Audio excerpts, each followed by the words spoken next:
পরমব্রত চট্টোপাধ্যায়ের একটা ভিডিও দেখলাম, ভাইরাল ভিডিও, যেখানে তিনি বলছেন যে তার ছেলের মুখের দিকে তাকিয়ে তাকে নাকি মুখ বন্ধ করে থাকতে হয়েছিল এবং সবাইকে নাকি কম্প্রোমাইজ করে থাকতে হয়।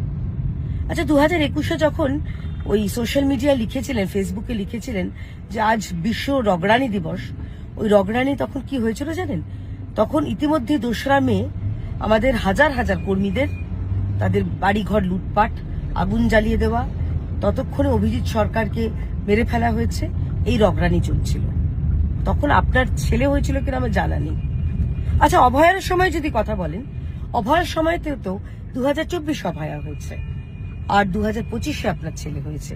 তাই সেই সময় কার মুখের দিকে তাকিয়ে আপনি চুপ ছিলেন আমি জানি না। রইল বাকি কম্প্রোমাইজ। দেখুন, আপনি যার উদাহরণ তুলে ধরলেন বা যার কথা উল্লেখ করলেন, সেই রুদ্রনীল ঘোষ, রুদ্র, তাকে কিন্তু দীর্ঘদিন ইন্ডাস্ট্রি থেকে তাকে বয়কট করে রাখা হয়েছে, তাকে কাজ দেওয়া হয়নি, তাকে অনেক রকম ভাবে উপেক্ষা অবহেলা করা হয়েছে। তাতেও কিন্তু তিনি কম্প্রোমাইজ করেননি, তাতেও তিনি মাথা নত করেননি, তাতেও তিনি শিরদাঁড়া ঝোঁকাননি।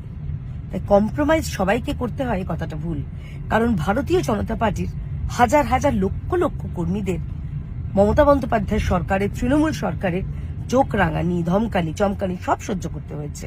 কাজের জায়গায় কারো ছোটখাটো ব্যবসা বন্ধ করে দিয়েছে, তাতেও কিন্তু তারা কম্প্রোমাইজ করেনি, মাথা নত করেনি। তাই সবাই কম্প্রোমাইজ করে এই কথাটা বলবেন না। গিরগিটিরা করতে পারে, গিরগিটিদের বিষয়টা অবশ্য জানি না, আপনি হয়তো ভালো জানবেন। ভালো থাকবেন, নমস্কার।